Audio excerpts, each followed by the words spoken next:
I'm gonna warn you here and now that this is not a positive review. I hated this book. So if this book was like your favorite and you really, really liked it, I maybe suggest skipping it.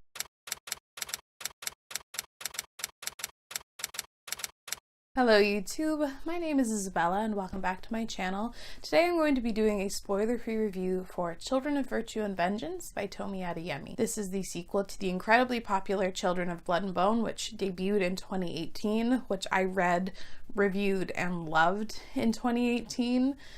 And the lead up to the publication of this book was worrisome, to say the least. It kept getting pushed back and pushed back further. There was little buzz and things were getting a little confusing in regards to the publishing of this book. And boy, could that be used as an analogy for the absolute hot mess that the sequel was. And I'm incredibly disappointed to say that. I'll even leave a link to my review I did years ago for this story and talking about how much I loved it. I think I gave it like 4.75 out of 5 stars. I was so impressed with it, and honestly, maybe if I read it now, I wouldn't have loved it as much. I'm a little bit more critical as a reviewer and my tastes have changed, but I do think I still would have enjoyed it, and I don't know what this sequel was at all. I've been sitting on this book for a week now that I've completed it. I've been thinking about it almost every single day and thinking how I should rate this, how I should approach talking about this, because I don't want to rip into this book, but I also really need the outlet to discuss it, and we're just going to have to do that. And I'm sorry if you like this book. There's not much I can say. So Children of Blood and Bone takes place in a like West African inspired fantasy setting.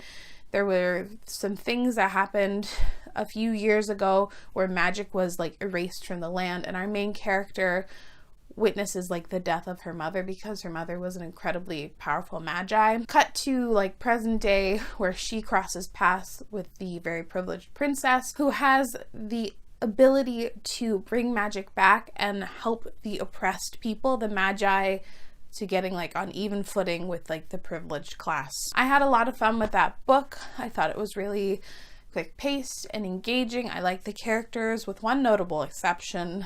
I really loved the friendship between our two main female characters. That was like the driving force and one of my favorite elements of the story.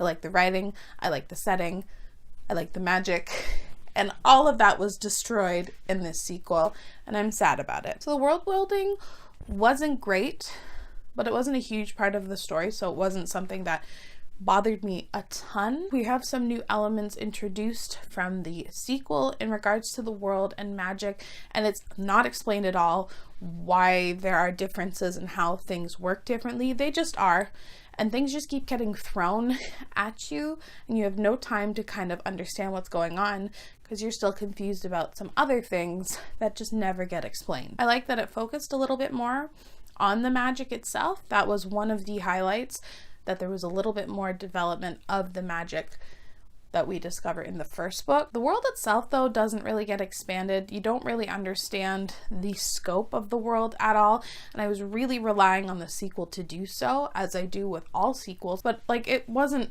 the worst part of this novel, trust me. The characters, however, I think were some of the worst parts of this novel. Their shifts in ideals and beliefs kept flip-flopping back and forth, so much so that I felt like I was getting literary whiplash. I did not understand their motivations at all.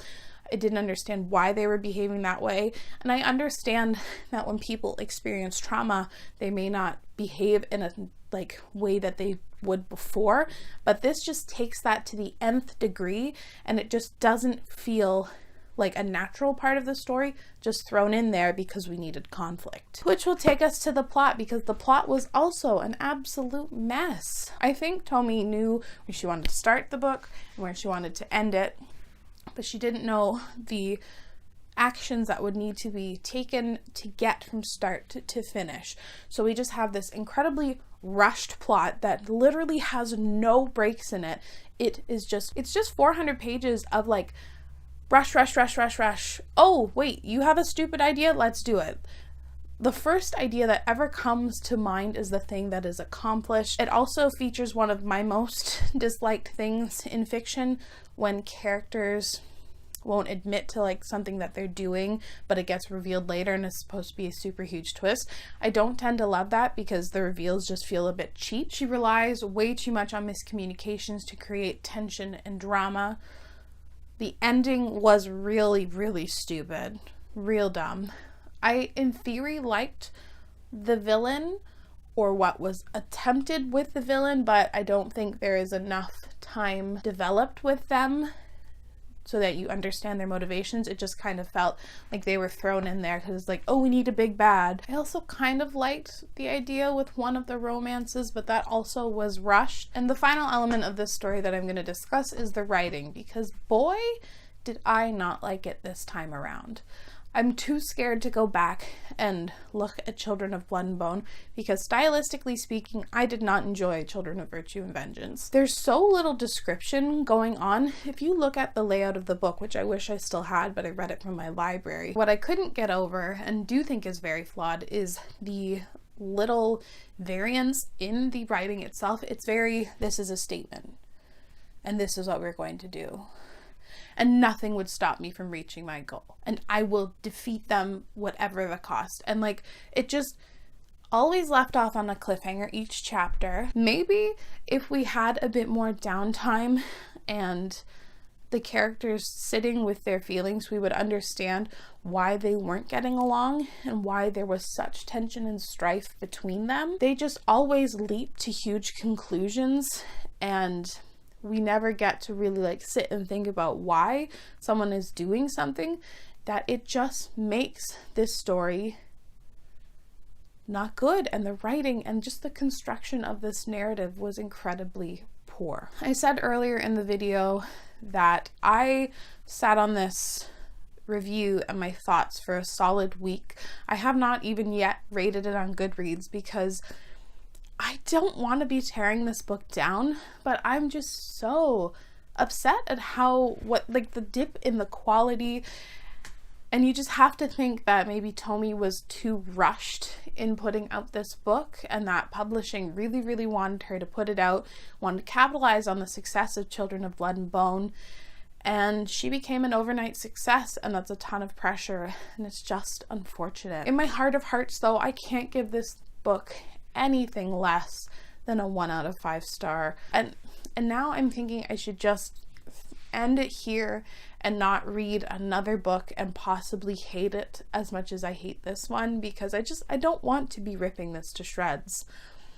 But it wouldn't be honest if I said anything less than this. Let me know down in the comments what you thought of Children of Virtue and Vengeance, maybe its predecessor. I need to know if people think the way I do. I have seen very little buzz online since it was released. Unfortunately, I don't personally recommend this book, but yikes. This video was so negative. I'm so sorry. I don't know how to end it. Maybe look forward to some other books that I'm going to review positively. I'm working on my Kingdom Copper review, which I'm so excited to be discussing. And I also have to review The Obelisk Gate, which is coming down the pipeline. Both are books that I've really, really loved, so please don't kill me. Thank you so much for watching. Really appreciate it. Bye.